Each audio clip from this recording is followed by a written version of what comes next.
Hello and welcome to the quarterly podcast. You are here with Vinay and Muji at the Nest studio, and we have had another big week of football, which I am absolutely raring to get into. Muji, welcome to the podcast, mate. Oh, Vin, it's a pleasure to be back, mate. I feel like each week it's just sort of getting bigger and bigger. There's more things to talk about, which is awesome. Well, speaking about bigger and bigger, I hear that we're on YouTube, Instagram, TikTok.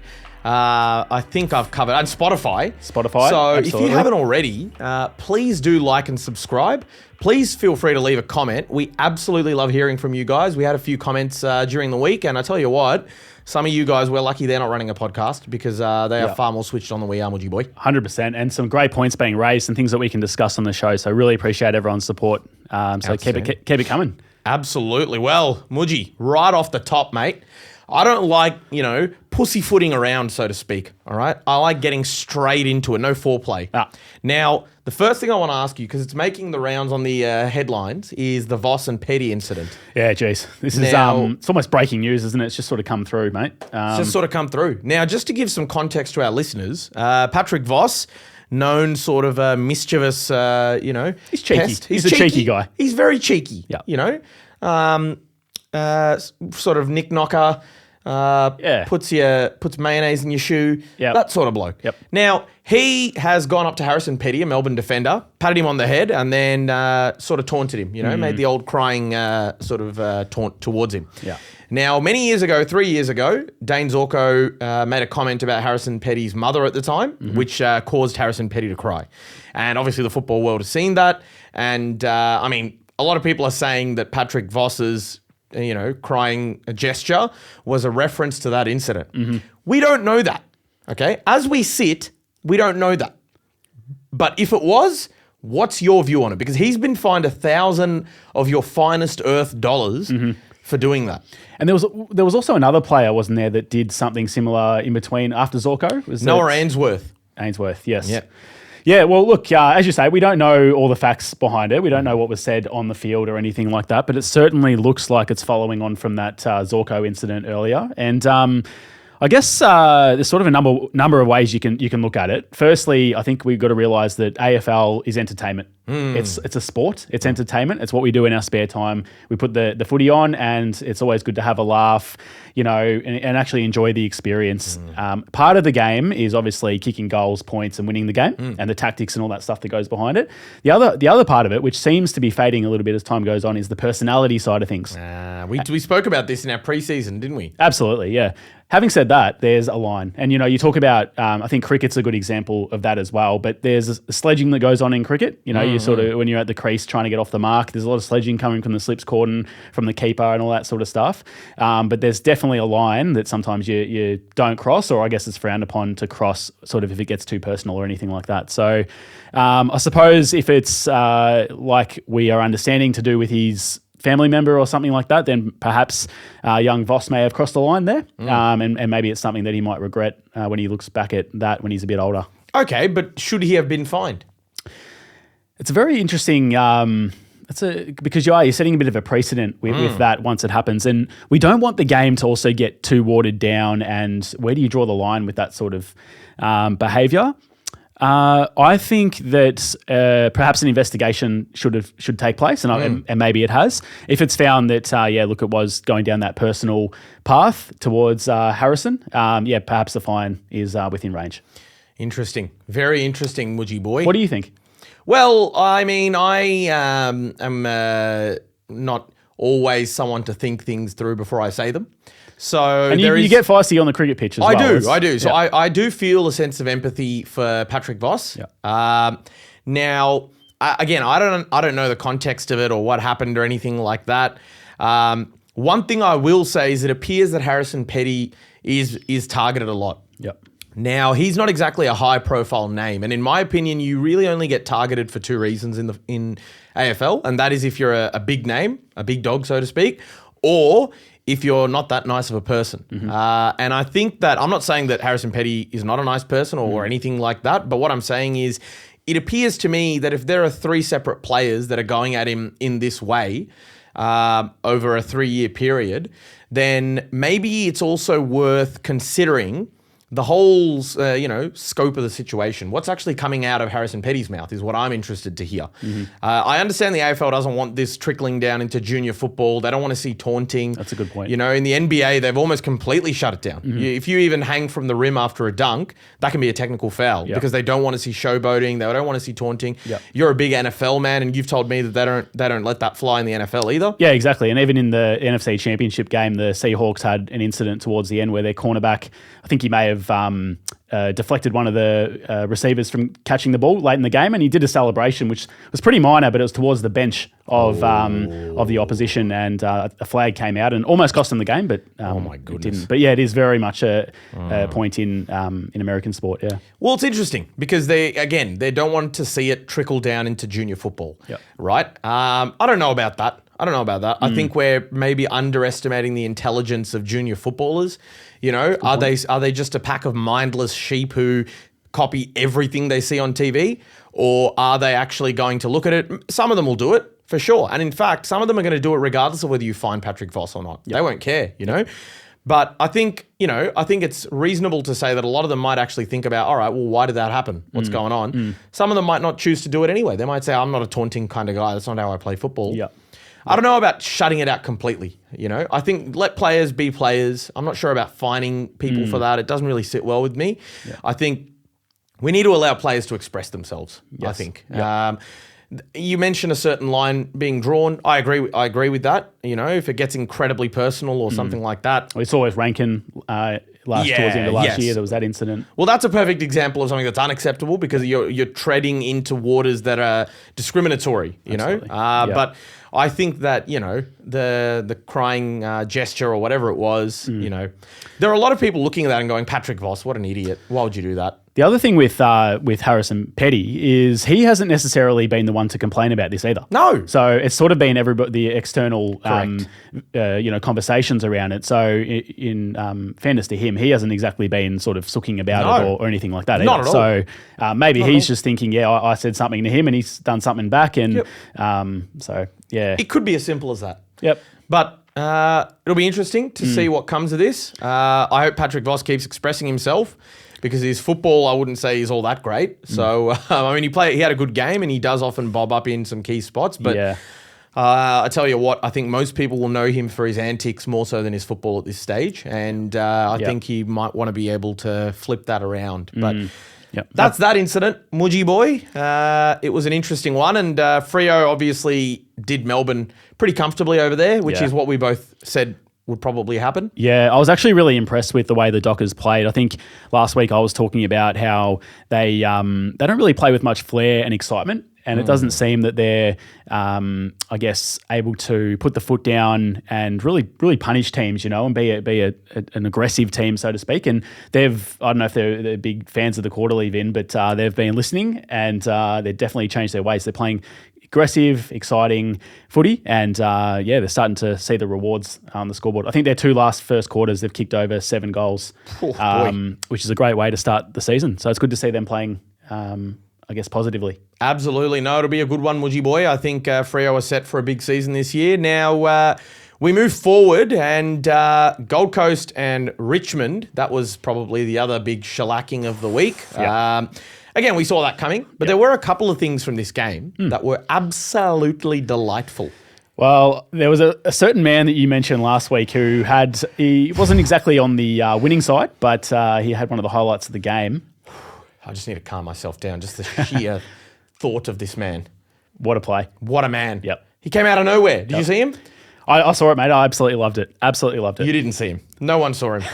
Daniel didn't see him. Nobody saw him. The man just appears out of thin air. He apparates next to his opposition and just right at the throat of his cousin Daniel. Yep. And then let him know about it after as well, if you don't mind. I love that. I absolutely love that. And the fact that I think they came out and said after the game that they had a meat tray or something, a bit of a bet between them. I absolutely love that. And I also really enjoyed hearing that Hardwick, Dimmer, also mentioned Maurice before the game and said, look, whoever gets tackled by him. So they're aware of how dangerous he is. And that's just an absolute credit to him. Yeah, and I think come the end of his contract time, that's definitely going to be something that he can use as leverage to try and get a new contract. Well, I'll tell you what, there's not many players in the AFL where you're aware of being tackled by them. Yeah. You know, if an opposition coach is saying, yeah, we're aware of, the fact that Maurice Rioli might run us down, that just tells you how good he is at that. So that is quite incredible, I think. Absolutely. And that's a highlight that they're going to be able to talk about and replay for many years to come. So likewise for me, I think. Yeah, absolutely. Excellent. All right. Well, in terms of disappointing losses, the Giants had a pretty bad one up there at the old NG Stadium. Now, we thought they would probably get it done. And I tell you what, the Saints nearly wet the bed. They were sort of spurting the bed. I suppose, what's your view on this, Finn? Because at the start of the year, you had the Giants as one of your favourites. What do you make of, I guess, this slow start from them so far? Well, I mean, the easy answer is to say that they've got a lot of injuries, and they do, to be fair. They get 3 big names back against Collingwood. So Adam Kingsley has said that Aaron Cadman, Brent Daniels, and one other that escapes me will all return for that clash against the Magpies. So that's Toby Bedford. So that's a step in the right direction. But to be perfectly honest, I just don't think the Giants have played the way that we see them play when they're going up and about. That first game against Hawthorn, they were running and gunning, they were moving the ball quickly, they were active on defense. And the last couple of games, it looks like they're only sparingly doing that. They're doing that every now and then, and that's something that has plagued them for a very, very long time. Yeah. And I mean, again, it's only round 2, but it feels like we're saying every week it's only round 1, it's only round 2. At some point we're going to have to start being like, well, when the hell are the Giants going to arrive? Because yeah. And I think when we were talking about that there might be a chance to sort of go all the way this year, and I think one of the things that's difficult, I might have used this example and applied it to Freo when we spoke about that, but it's hard to sustain playing really well for a long period of time if you're not seeing results. Yeah. Because you're constantly out training, you're following the instructions, what the coach is saying, and all the sports science guys, you're doing all the right things. You're getting close, but then you're sort of not achieving the ultimate success towards the end. After a while, and this is just, I guess, psychologically, you sort of get a bit frustrated and stuff. And the way that they played the other day, to me, looked frustrated. They looked frustrated. They were bombing the ball inside 50. I can't remember the exact stats off my head, but they had a lot of entries inside 50. Yep. And they just literally played into the hands of St Kilda, and exactly what Ross Lyon would have wanted. I think it was something like 25-7 at one point in that quarter. So they just could not get a score. Yeah. And a couple of things. I think it took Lockie Whitfield. There was a passage of play where Whitfield got the handball receive in midfield and just laced out a target about 30 metres from goal. Yeah. He was the only one to actually lower his eyes and say, hang on, let's try and hit somebody on a lead here rather than just repeatedly bombing it long. Because the Saints defenders were just sitting back, waiting for that long kick. And they've got some good aerialists, the Saints. They've got guys like Silvani and Callum Wilkie who... Wilkie's one of the best in the league, if not the best. Comfortably.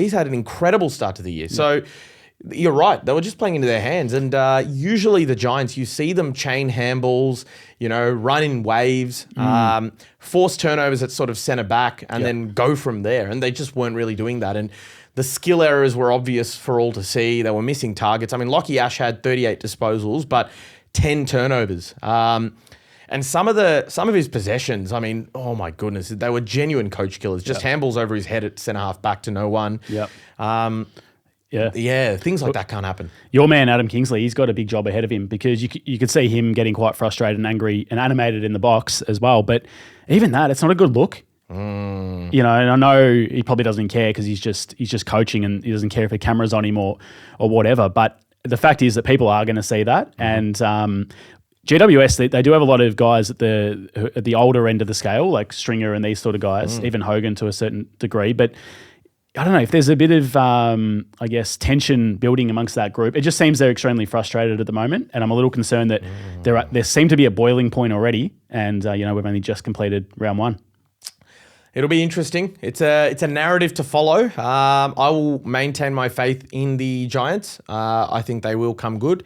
And these are sort of teething issues, but big teething issues, teething issues. Because we talked about Brisbane being 0-5, but they had the fact that they were the reigning premier, So they had proven form, whereas the Giants don't quite have that. And there was that calmness. I can't remember who they played in that 6th game last year, but I do remember they never seemed to be overly panicked about it. Whereas it seems to me GWS are already, cracking the shits at everyone, amongst each other. So they got to, I think, take a chill pill, calm down, and reset here, the Giants. Absolutely, Mudgy. No, I think that's a good way to sum it up. Now, the Adelaide Crows fell agonisingly short of the Bulldogs in front of a ravenous crowd over there. Cracker of a game. What a game. Yep. What a game. And I'll be honest, I thought the Crows had done it. I thought they were going to win. There was one passage of play where Luke Pedlar basically assumed the form of a Sherman tank and decided to basically just blast his way through about 3 different Dogs players and found Tex Walker. And I was up and about seeing that goal. It was incredible. But credit to the Dogs for fighting back and actually being able to not get overawed by the pressure and the situation. Yeah, there's a lot in this game to break down, Vin. So I think from the Western Bulldogs' point of view, last year, I don't think they beat anybody in the top 8 or maybe one team in the top 8. This year, they've won 3 out of 3 against last year's top 8 teams. Oh, boy. So straight away, they've answered that question and they've gone, we can do this, we can do it, we can definitely do it. So that's the improvement. Again, we spoke about in our first episode, if they were going to take that next step, probably the question mark's their defence. And to see what they've been able to do back there with some of those young kids is absolutely incredible. Remarkable. And these guys, they look not only AFL ready, but they look like they might be in the sort of the top quarter of the AFL in terms of their ability to rebound out of 50. And even like Rory Lobb and Karmas down there, I mean, he's gone to another level. Buku. He's playing great footy. So. He's a very talented footballer. And they didn't want to let him go, the Dogs, if I recall correctly, because he wanted to go to Carlton in the off-season. Yep. And the Dogs played hard ball for him, and you can see why now, because he's obviously a remarkably talented player. Yep. Now, another thing the Dogs do, which I noticed and sort of had brought up to me, was they empty out from defence. And Luke Beveridge has got them basically, whenever the opposition has the ball on their half-back line, the Dogs forwards basically just clear out their entire forward line, and every single one of them is in front of the kicker. So what ends up happening is the player with the ball at halfback looks up and he sees literally 36 or 35 jumpers. It's just congestion galore, and it makes it incredibly hard to move the ball. And the Dogs back their ability to cause turnover and then get out the back fast enough to be able to create some hurt. And that is also helping their defence. Yeah. You wonder how, because they've come up against 3 very good forward lines, Brisbane, GWS, and Adelaide in Adelaide. Yep. Those are 3 ridiculous assignments. Yep. And they've done that without a recognised gun key defender. Yep. So it's that team defence that's working really well for them. And that's, Luke Beveridge, he's got more than just a couple of brain cells. Yeah. And that's a masterstroke there, I think. Oh, absolutely. And it's been a massive turnaround for him because he had a bit of a lull. I mean, he's been there. It's been that 10 years since that 2016 premiership. He sort of kept the Dogs competitive, but there was probably maybe 2 years ago a bit of a lull, and you sort of felt like, where are they headed? But yeah, the likes of, Darcy up forward and a couple of these young kids like Fraser and a couple others that have come through have flipped it on its head. And mate, they're a really good side. I think one of the challenges for the Dogs is going to be the footy they're playing right now would be perfect come September, October. And so it's not that you're playing too well right now, but it's hard to sustain that energy. And also you don't want to show all your cards at once either. So you don't want to be playing really, really well now, knocking off Adelaide sometimes, in my view, because you're going to have to do it again later, most likely. And you want to be able to go, there's got to be another level to go to. And what I saw the other day, I'm not really sure where they can improve. They look really, really good. That's right. Well, maintaining that for another 20 weeks. Exactly. Well, longer. And there's still got some guys to come in. Look, I think Waitman's going to come in, and I think there's maybe a few others that might slot in throughout the season. But can they sustain it? It's probably the only question for them. It's a good question. It's not definitely not a bad thing, but yeah, they'll just be simmering along hopefully for a bit. Okay. Well, interesting, Woodgy boy. I think it'll be a very, very interesting year for the Bulldogs. They were your premiership tip, so let's see how they sustain that. Now, speaking of premiership tips, Hawthorn and Sydney did battle, and it was the Hawks that sort of ran over them in the end. Yep. The Swannies were right up for the battle for the majority of the contest, and Hawthorn's speed and probably poise and class in big moments got them through in the end, I felt. And Sydney, Charlie Curnow started the game like a house on fire and then finished the game like a burned down house. He was absolutely annihilated in the end by Tom Barrass. And as an Eagles fan, I find it a little irritating that a lot of Victorian football fans are only now realising that Tom Barrass is a good defender. Yep. Right? We've known that for years. He's a premiership defender with West Coast. So he's not just woken up this year and gone, I'm going to defend well for Hawthorn, So he's done a remarkable job. Charlie Curnow got 2 on him early. Well, I'm not sure if it was him or if it was Josh Battle, actually, that he got early. And then when Barrass made the switch on to him, that was it. See you later. Curtains. Yep. Light switch off. Incredible. Yeah, no, he's a gun player, Barrass. I definitely wanted him to come across to the old black and white army at one stage when he was a free agent. But he's a great addition for the Hawks, and gee whiz, they're a good side. They're going to be very hard to beat, Vinny. I'm going to tell you right now. I reckon we're looking at least the prelim final for the Hawks this year. And they're missing players. Yep. It's remarkable what they're producing. Yeah, and they play the MCG really well. So for them, I think it's just important that they can get some home finals. Yeah. I think they might have lost away in that first game. But if they can get home finals and stay relatively injury-free, that's probably their other issue is their depth. Yep. They're definitely not the worst in the AFL when it comes to depth, but they do drop away a notch if that's, yeah. I think that's probably a fair assessment, Woodgie boy. I can't fault you for that. Now, one thing I did want to say is Nick Watson. I tell you what, this young little man, he's annoying as fuck, but I tell you, he is such a valuable player. He is probably in the top 5 most valuable players in the AFL, I would say right now. His ability to not only be a massive headache forward, right, but he's now developed another element to his game. He's able to spit into the midfield and become a real problem around contest because he's very tough. For a guy his size, he doesn't shy away from the contest. He's very smart. He actually takes that extra step, extra second to weigh up his options.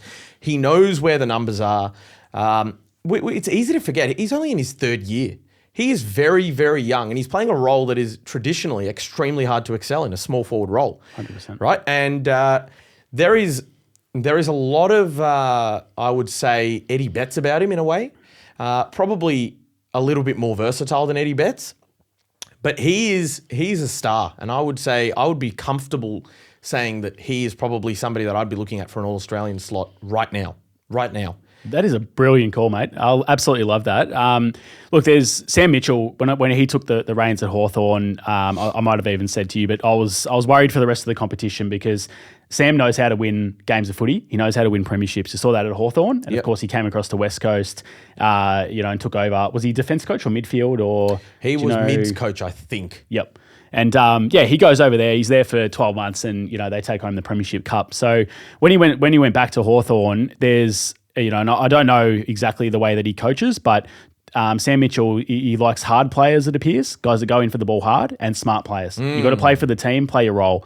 Sounds like common sense. That's what everyone should be after, but you can definitely see it with Hawthorn. And I think when Jack Ginnivan went across to Hawthorn as well, I think people underestimate how important he was for Collingwood as well.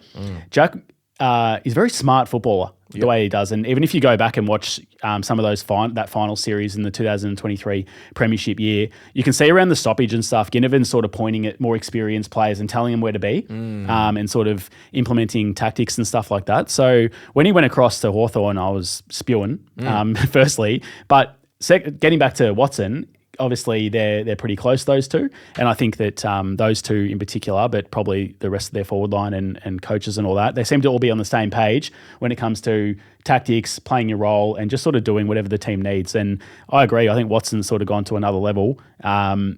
He sort of started off as just like an exciting little forward who can snag a few goals here and there, but he's definitely turning into a complete player. So absolutely. Great call. No, very, very talented young footballer. And Port Adelaide got back on the winners list, which is good for the Power.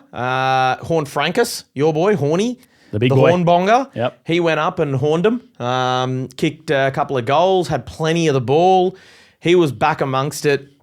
Connor Rosie, a very bad injury. That's looking like a high-grade hamstring. So he'll be out for a while, I reckon, which is bad news. We'll get to see another talented young Port Adelaide player, I'm sure. The list will be exposed a bit more, which I'm sure Josh Carr won't mind in a sense. But bad loss to lose your captain so early in the year, but he was gutted as well. You could see it in his face at the end of the game. So, yeah, all the best to him. Hopefully he can get back. He's a great player. So absolutely, no. But that was a reasonable performance by Port. But Essendon, I tell you this much, Mudgy, it is becoming rather disgraceful, I have to say.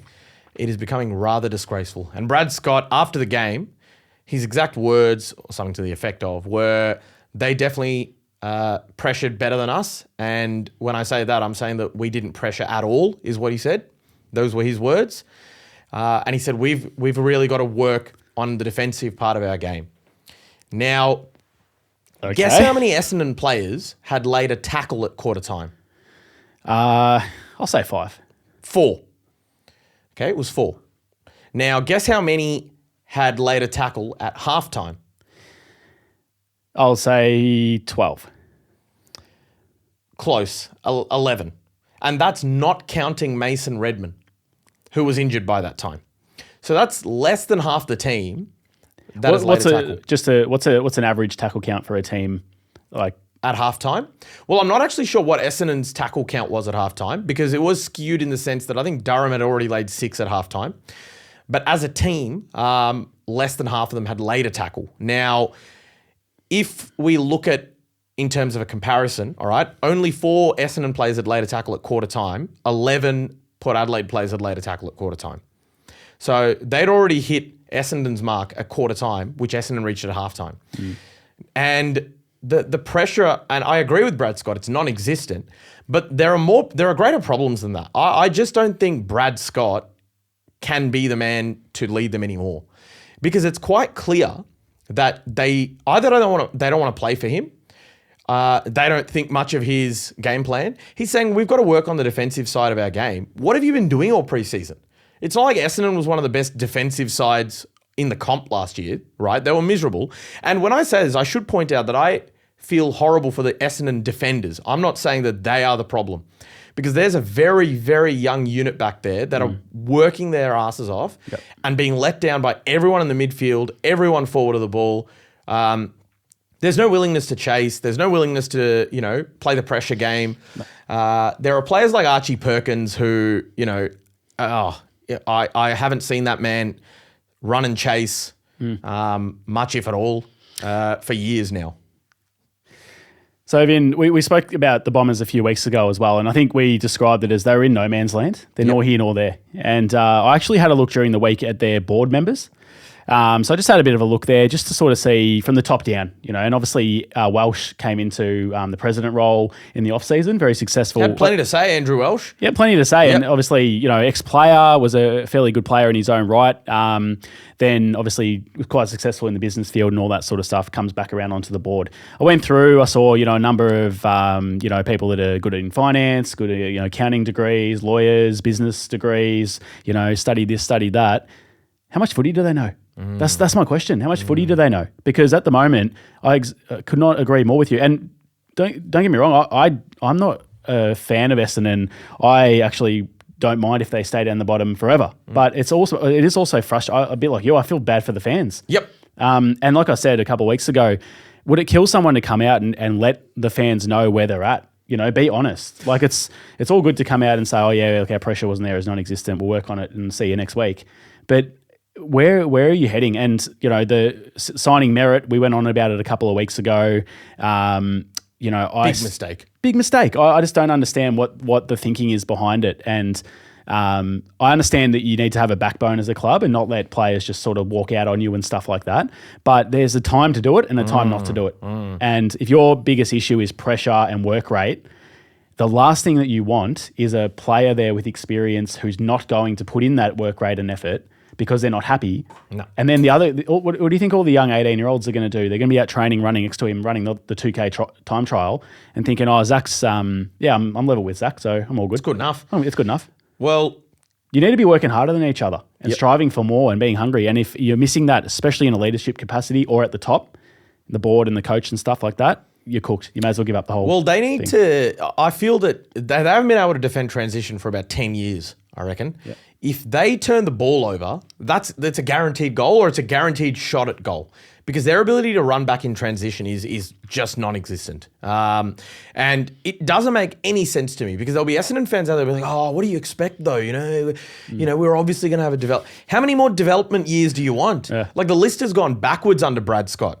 Just wake up to yourselves when you say dumb shit like that and just accept that the person leading the club is not the right person to lead the club. That's right. You're not allowed to have 15 development years. Yep. You know, there are people that have been born and graduated university since the time that Essendon last won a final.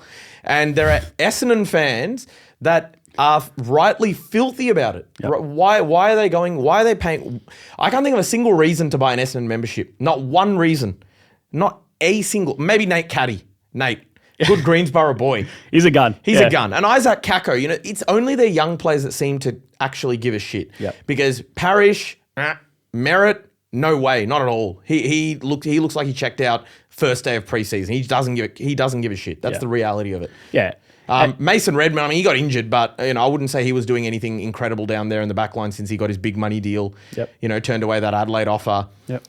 Their senior players are probably among the most weak and listless group in the entire AFL.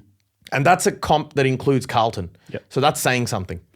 Absolutely. And you've got, at the top end, you've got your senior players like Merritt, Redmond, these sort of guys who seem disheartened and just like exhausted and over it, essentially. And then down the bottom, you've got the young kids that are, like you say, they're putting in some effort. Like I think Caddy and Kako and a couple of the others. Like they definitely, Durham. They got some good young talent there, but you can only sustain that for so long. And like I say, when you're at training and you're running alongside these guys, it becomes disheartening after a while. You know, and it's a long season. Yeah. So I think there's issues all over the place, and I think that the best way for them to recover from this or start to recover is be honest about it. Yep. Tell your fans where you're at. Yep.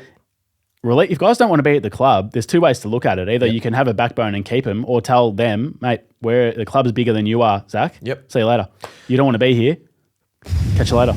Well, I'll say this. There are two ways to do a rebuild and development. And this isn't it, because being in a rebuild phase doesn't mean getting absolutely annihilated and putting in zero effort every single week. That's not what a rebuild is. Yes, it means that the results won't go your way more often than they will, right? But it means playing the right way. You look at Richmond last year, okay? They were doing the rebuild right. They were actually competing. They were ticking off things like pressure, things like effort, things that you can control, the controllables. But skill errors and stuff like that, you almost let that go. You say, all right, well, they're young, they'll learn, they'll develop, they'll get better. But will and effort, that can never be something that is, down the bottom, especially not for senior players. And personally, I think they've gone backwards under Brad Scott, and I don't think he's the right person to be coaching them anymore. I don't know whether he'll be the next coach that gets the tap on the shoulder. Maybe you will, maybe you won't. But serious alarm bells at Windy Hill at the hangar. I agree, mate. I agree. Now, Mudgy. Oh, boy. The mighty Eagles have just flapped their wings and preyed upon the carcass of the kangaroo, my friend. That's right. And I tell you what, no words, mate. The Eagles have snapped a 14-game losing streak. Which goes back to last season, obviously. Round 10 last season. Who did you beat? The North Melbourne Kangaroos. And I can see our producer, T, just wiping his tears over there, just sort of sniffling. Putting on a brave smile at the moment. Yeah, he's trying to get through it. But, mate, the Eagles, there was a point in the game where I thought this is going to be another grim one, all right? The Eagles trailed by as much as 29 points, 30 points even, 5 goals at one point. And it had shades of 2018. And I'm sorry to bring up a sore point. Let's be honest, I'm not sorry. But a massive comeback and orchestrated by the kids, not orchestrated by the older players, but Harley Reid, there are a lot of big, swinging dicks on the internet who had a crack at Harley when he wasn't performing. Where are they now? All right. My boy HR9 has just dropped a 30-piece on their ass, and I'm not hearing anything from any of those haters. All right. Willem Dersma, superstar. CDT, superstar. I'm going to get your thoughts because otherwise I'm going to be here all night. Oh, Vin, from what I've seen of the game, mate, you guys were absolutely unbelievable. Harley Reid, I think this has been sort of the challenge for him. It's been, obviously he's got talent. We know that he can influence games in certain patches and certain moments. But when was he going to take the bull by the horns and lead his team to victory? And I haven't seen every West Coast game ever, but this might be one of the first games where Harley's put his hand up and said, "Hey, I'm a genuine superstar, and not only that, but I'm a leader of this footy club now, and I can get us to victory." So. How much does that mean for this club? Obviously, 14 losses in a row. A lot of kids playing. How many guys actually were debutants today? Oh, well, I mean, no debutants in this game, but plenty that had their first win for the club. Yep. So, I mean, you're looking at Milan Murdoch, who was just, fixing copper wiring out in West Perth 2 weeks ago. And now he's singing the song Arm in Arm with Harley Reid and, Incredible. That's an incredible one. Yep. You've got Cooper Duff-Tytler, who was picked 2 in this year's draft, Willem Dersma. There are so many young Eagles who will be so buoyed by this win, and they'll start to believe that this is our team now, all right? Forget the results of the last 3 years because we're here right now and we're deciding what happens henceforth. The narrative that is being written is not going to be one of the Eagles of the easy beat. Yep. But incredible. And I think, we like to sing about heroes every now and then, and some of them are unsung. But what do you think, Mudgy boy? Do you reckon you can pick one out here? Well, I don't know. I mean, are you hinting that it might be somebody from maybe the western side of Australia That's somewhere? Right. Or? This is what they call an alley-oop, my friend. I've just looped it up there for you. Well, who have you got for us? Well, I've got Andrew McQualter. And look, I'm being pretty self-indulgent here because the Eagles have won. But I think it's quite reasonable to say that he signed on to a very hard job. Yep. The West Coast job, despite the fact the West Coast is a massive club, incredible fan base, et cetera, they were definitely not the club that all the coaches were lining up to head, all right, when they put that job up. But, yeah, Andrew McQualter took that job. He's taken a very, very young list. He's gotten to work immediately. And we are starting to see the McQualter blueprint. He's always been refreshingly frank in his press conferences. I think he's a bit of an unsung hero only because every game they did lose, you could see that it was not for a lack of effort. It was more through a lack of system, structure, not knowing experience, not really knowing the way they play. We're starting to see signs of it now. And this is a good North side. On paper, they're a good side. Absolutely. And we spoke about them last week, but they look like they have improved up until, today, obviously. But yeah, they're coming off a great victory last week as well. And yeah, probably the heavy favourites coming into the game. So, and McQualter, he was obviously St Kilda player. Coached at Richmond. Had the opportunity to be there. They decided to go with Uze. St Kilda and Gold Coast player, I believe. But yes, continue. But another guy that you can tell tactically, we spoke about Sam Mitchell earlier, but tactically, from what I can see, has a really good understanding of the game. And I thought he was a superb signing for West Coast and probably just doesn't have the cattle to fully execute, but definitely look like you're on your way. That's for sure. Definitely. Massive win. North, a bit anticlimactic after a very, very good win against Port Adelaide. We sort of hinted at it last week, but North's defence needs work. I know there were some North fans that weren't too happy about that, but the reality is the reality and you can't deny that. There's a reason they keep finishing down the bottom for the better part of the last 2 decades, and their back six, I just don't think is AFL standard, to be perfectly honest. Griffin Logue went down early. Charlie Comben tried hard, but they really need to start looking to the future because guys like Luke McDonald just aren't it, unfortunately. And they need to be moving on from that. Jai Simpkin, I thought, was really underwhelming as well. So Sheasel was enormous. LDU was enormous. Nick Larkey, your Coleman tip, he's a modern superstar of the forward line, I would say. So there are pieces there, Mudgy, but you can't win in the modern game without a good back six, can you? No, you can't. And also a good bottom six in terms of talent. You need to have a good bottom six. And I think statistically, a lot of disposals for the Kangaroos today, but a lot of handballs just sort of not really effective. West Coast seem to be just backing their system, backing themselves, and playing off the energy of the crowd. That's one thing we forget with West Coast, probably because they're so far away for us Victorians. But the energy over there in that stadium is out of control, and one of the best supporter bases in the AFL. So it's always good to see them back up and about and winning. And I tell you what, they're going to be a really difficult team to beat. I know that sounds crazy because they've only won one of the last sort of 15 games, but I don't think you're that far away from at least being very competitive at home, from what I can see. Fair call, Mudgy boy. A few interesting weeks ahead await us, my friend. So Absolutely. now the injuries this week really added up. Absolutely. A lot of soft tissues. So there's been a bit of talk about that. I think there's at least 5 very serious or fairly serious hamstring injuries that have occurred.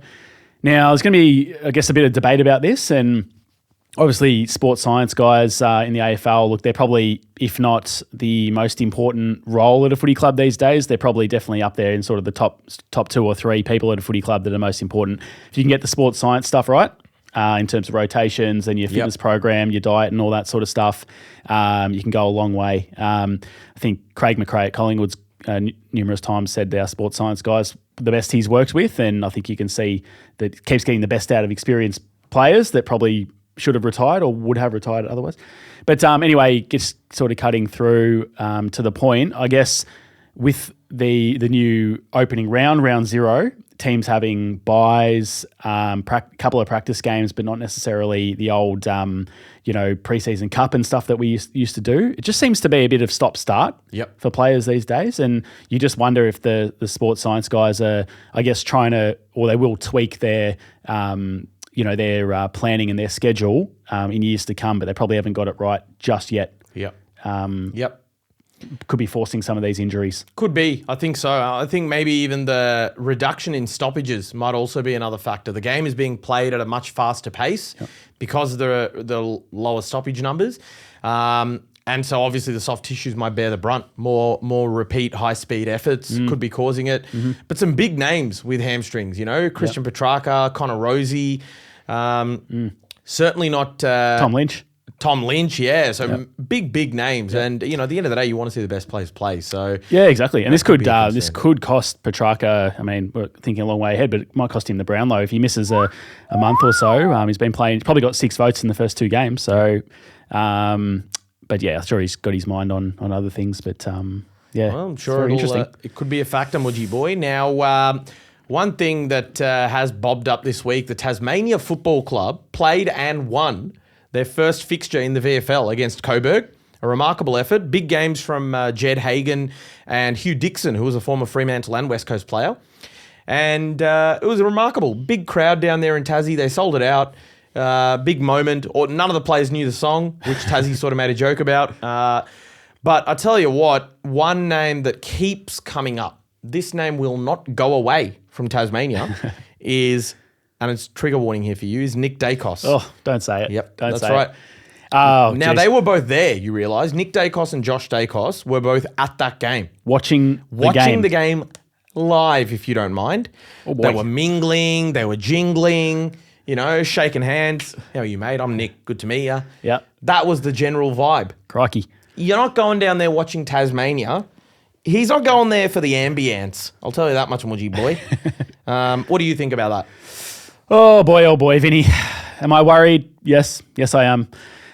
Look, firstly, I think Tasmania, congratulations to them getting their first win. This is a bit of it's a milestone for the AFL, this particular moment. And, in many years to come, this will be that first game that they sort of speak about, and first victory as well. Nick going down there to have a look. There's sort of a number of things you can draw out of it. Is it a coincidence? Yes. Is there, or possibly, is there a little bit of him looking around and having a think? I think it would only be natural to do that. I mean, let's be honest. When that time comes, Nick's a guy who wants to play in successful winning teams, and I think that's probably what he's going to strive for the most, more so than money.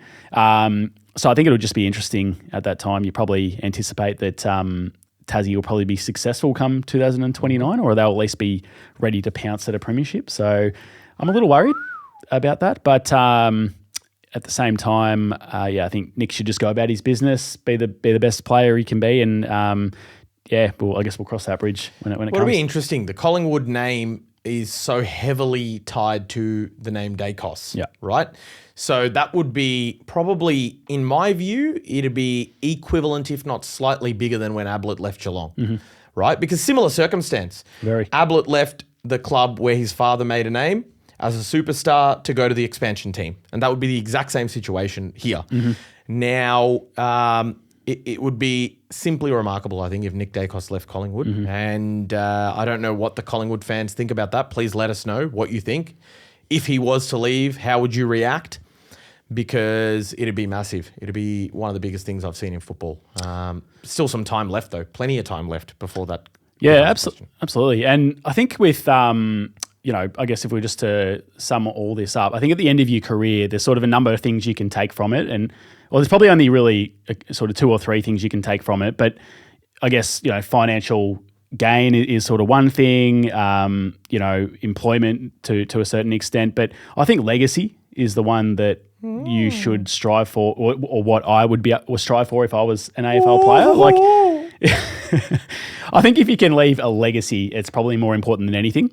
I think Nick's going to have a lot of opportunities off the field to make money if that's the case. Or you almost sound like you're trying to convince Nick Dacos to stay. Nick, please stay. But yeah, I think you can leave a legacy. Look, you can leave a legacy in a number of different ways. But even Gary Ablett, like, do we think any less of him that he left to Gold Coast? No. Maybe not. Maybe we even think more. So I guess we'll cross that bridge, Vinny. But yeah, I'm a little worried. Alrighty, well, that's interesting. Very interesting indeed. Now, one thing that the fans love is the big dog of the week. And you've got a very big barking dog. And interestingly, the big dog of the week played against the Dogs. Holy moly. And I can't wait for you to tell us more about him. Hey, my big dog of the week is the young defender from the Adelaide Crows, Jordan Butts. Oh, yes. The ass man. Points to any of the Seinfeld fans out there that get that reference, yes? So, firstly, the Western Bulldogs played a hell of a game. We know that. We know how quick they move the ball inside 50. They're incredibly aggressive, incredibly good through the midfield. Mate, Jordan Butts down there, I think he had 6 marks in the first quarter. He was just cutting everything off. Norton and Darcy, I think he may have been on Darcy for the majority of the game. Kept Darcy to 1 goal, 1. And I think Norton might have kicked sort of 2 or 3 towards the end. But I think Butts was doing everything he could down there to keep Adelaide in that game. And one of the things I noticed from, Adelaide across the board is they tried to match the Bulldogs in terms of like their aggression and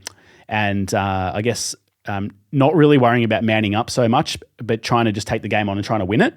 But Jordan Butts was one of the few down there playing that lockdown role. And I think they would have lost by a lot more if he wasn't down there.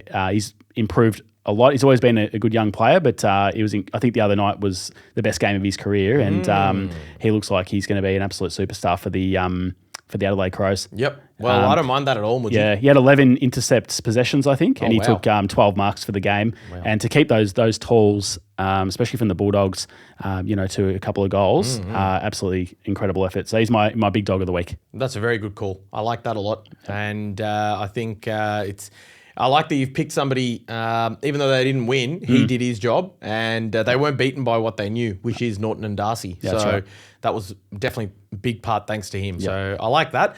Now, the small cat of the week, I've taken that this week. Meow. And I tell you what, the small cat plays for a team of big cats in the Tigers.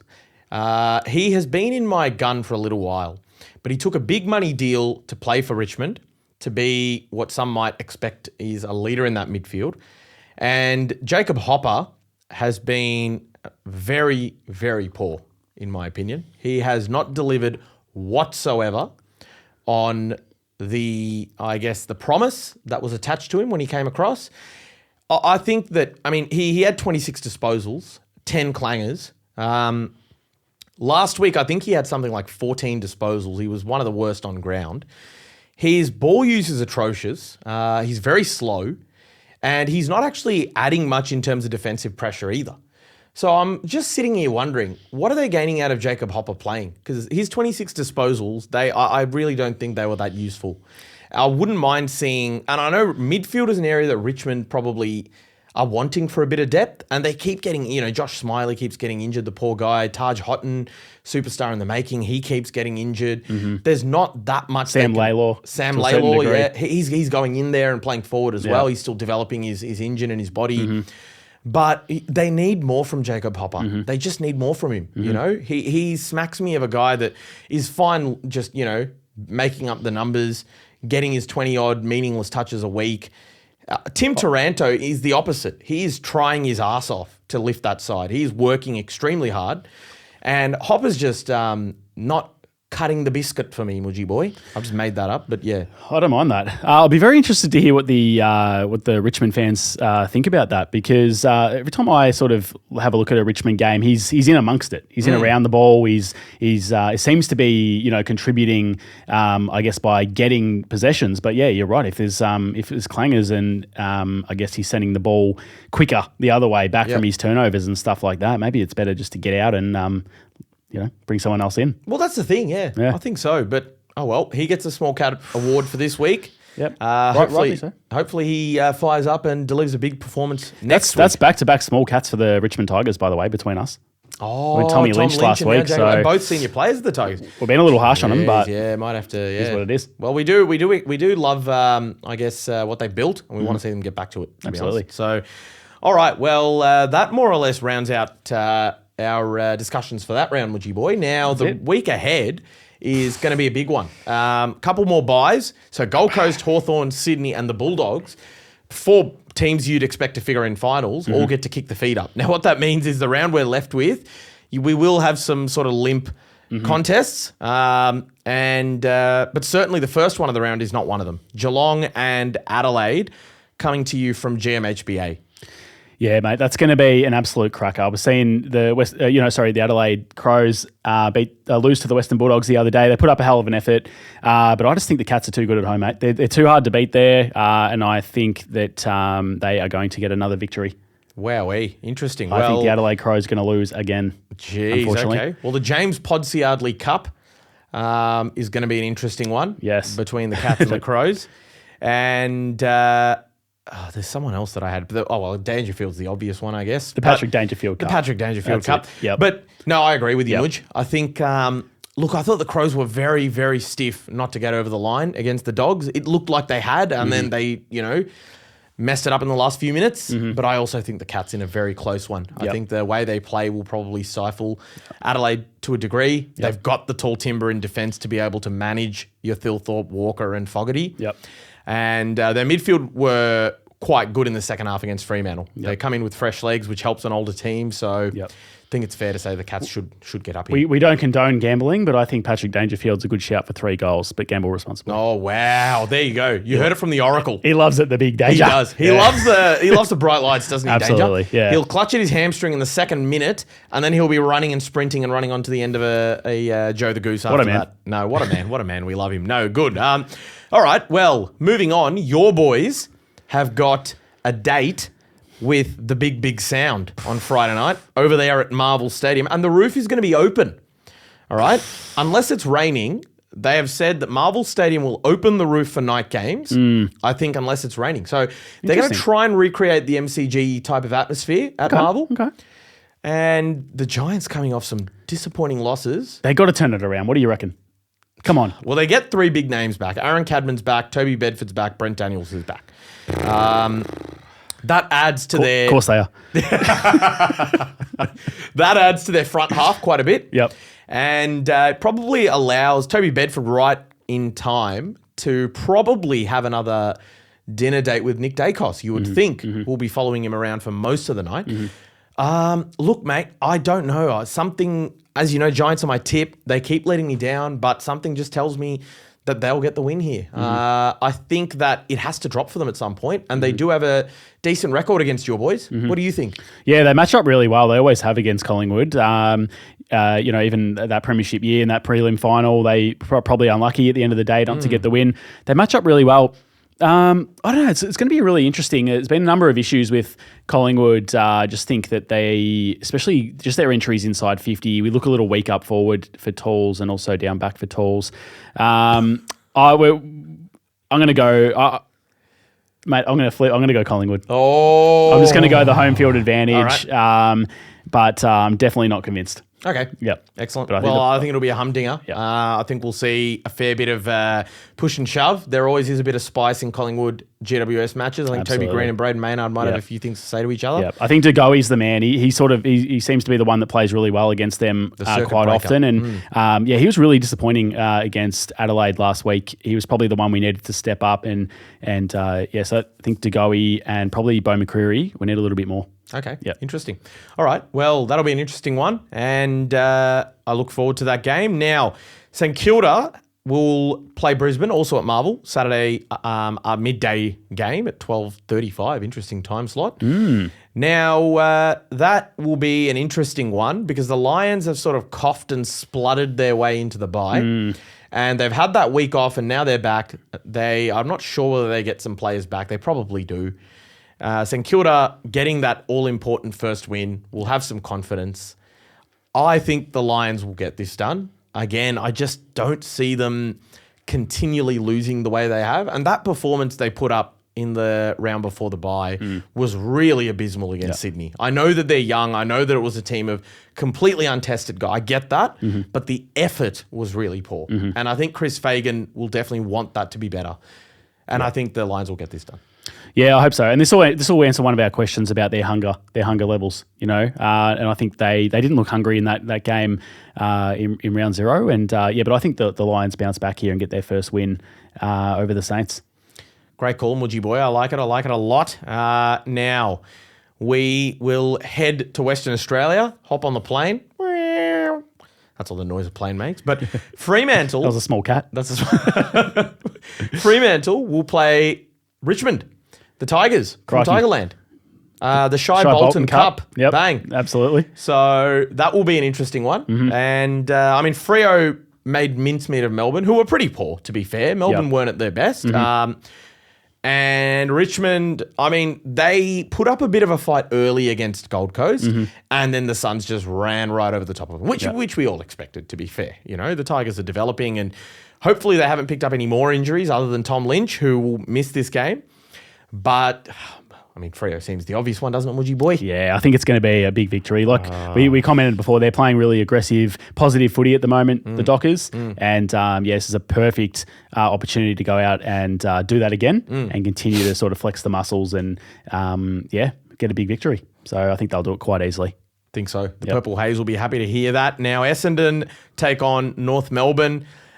This is at Marvel Stadium. Tell you what, the Marvel surface is going to look like a minefield. Correct. It's like the surface of the moon on Monday because it's getting a fair bit of pounding during the week. Now, Essendon North. Oh boy, this is I'm not too sure where to go with this one. Prime time slot as well, which is good. So that's damn right. And I guess if the Bombers lose this game, I don't know what to expect from you next week. I think you might just you might not even come into the studio. I think I might headbutt the camera. I think I might have to and just pay T the difference. Yeah. So, geez, as an Essendon fan, you would be very, very well within your rights not to go. Just yes, you stick by your team through thick and thin, but they've been sticking through the thin for a very long time. And I think Essendon probably has to look at it on the other flip side and say, we need to do our fans right through the thick and thin. We're thin right now. We're not doing them, the way they deserve to be done. So, I don't know, mate. I think North should win this. Yep. They're the better team, comfortably. And the problems Essendon have aren't going to be resolved between now and next Saturday night. They are not you don't suddenly develop defensive structure. Their pressure has to be better. It can't be worse. But you think North will have this. Come on, Butch. Come on. They have to win this game, Vinny. The Kangaroos have to win it. They have to come back from Western Australia after that disappointing performance. They have to get this win over the Bombers. I completely agree. It's too short a time frame for the Essendon Footy Club to fix the issues that they have. So much of me wants to pick the Bombers and just think that they can rise and, Caddy can kick 5. Can he? He can. It can happen. He can. But I just think that the safer bet's the Kangaroos.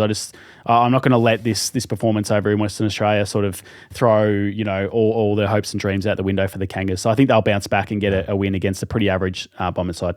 Fair call. And to be fair to the Bombers, there are young players there that have impressed me. Kako, Caddy, Max Contagianis has looked every bit. Yep. Sam Durham continues to just look like a heart and soul player, like the kind of guy that you want to build a club around. He looks like a captain to me. Yep. And you just start hoping that some of their other players, Andrew McGrath as well, he's been very good. I personally think he has to play midfield. Yep. Andrew McGrath played in the midfield towards the end of last year, and he was exceptional. His ability to find space, know where his teammates are, and just his cleanness in the contest. I don't know why he's at half-back. He's just being wasted there. I think he needs to go into the guts because the current midfielders there in that sort of group just don't look like they care. Yep. And I'd be either dropping them or putting them in a forward pocket and saying impact the game. Otherwise, you can go play VFL. Love it. Those are the changes I want to see, Mudgy Boy, and I think the Kangaroos win, as do you. So Love it. we will head into Sunday where the Port Adelaide Football Club will face an absolute juggernaut in the West Coast Eagles, who are currently undefeated as of the last 3 days. Have not been defeated in more than 3 days. That is remarkable, my friend. That is impressive. That's right. Can you do it again? Back to back? When's the last time West Coast won back-to-back games? I think it was the summer of 1923 if my memory serves me correctly. No, but look, I think they can. The Eagles, Port were pretty poor against North, but Rosie going down doesn't help. No. Do I think the Eagles will win? You know what? Yes, I do. I think they will win. I am going to say that they're going to win because Port, I just don't. They benefited from an Essendon team that was probably on par with the Ovens and Murray League, not even the VFL. And I think at least the Eagles are going to give them a real dogfight, and I think they can get up. Well, there's nothing to suggest from the game that we saw against the Kangaroos. There's no reason they can't. If they play with that energy level and that excitement, mate, they're every chance. Yeah. Having said that, I think the Power are going to get the job done. Sorry, mate. I think our boy Horny's going to lead. I'm keen to see Horn Francis and Harley Reid just sort of run past each other at some stage. The last time they played, they had some words. Harley Reid let him know that you played 1 year at North and then when running back to mummy were the words that he used. And quite accurate, I must say. Yeah. If and I do have a bias here, but I think that's very well said by young Harley. So, no, look, it'll be an interesting game. We are filming this on a Sunday, so obviously I'm riding high on the thrills of the victory. And we don't know what will develop between now and team selection, but all things being equal, I think that's probably a fair tip. I think it's going to be a good contest either way. Definitely. Essendon, we did Essendon and North. Yep. Carlton and Melbourne. The Brock McLean Cup. Oh, jeez. If you don't mind. Big Brocky. If you guys can think of any other players that played for both sides and we can name the cup after them, please let us know. Let us know because we love it. Last week we had a couple of people indicate to us that Bulldogs Adelaide was the Alex Keith Cup. That's sensational. So that's a great get by you guys. Well done to those people. Yeah. Look, this is going to be an interesting one, mate. I think Carlton definitely weren't convincing getting that victory the other day. Having said that, this is a must win if you're Michael Voss and the lads. Let's not sugarcoat it. They got to fight. Well, let's sugarcoat it. Okay, they should win it, But no, Carlton have to find a way to win this game. This is a very young Melbourne side overall. But having said that, I'm going to back the D's. Wow, really? Yeah, I just think they're. They got a lot of good young kids. I think they're playing good footy. I think just get the job done. Nothing to suggest that Carlton are any good in my view. Fair call. Very fair call. And this is the only game of the MCG for the weekend, ladies and gentlemen. So head on down if you're in that area. But look, mate, I think I have to go with Carlton. And I know I've absolutely given them a force 10 fucking for most of this year. But they have to beat Melbourne. They're so young. They're so inexperienced. I mean, we saw some great football against St Kilda. Yep.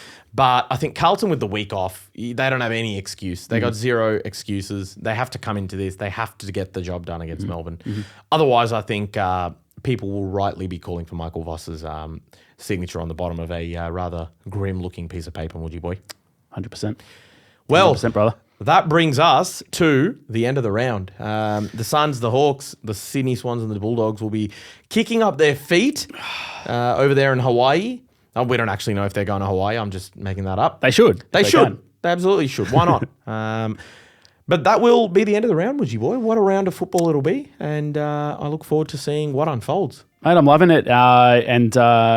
just want to thank everyone for their support so far. If you can like and subscribe to our videos or on Spotify or any of our social media, it's hugely appreciated from us.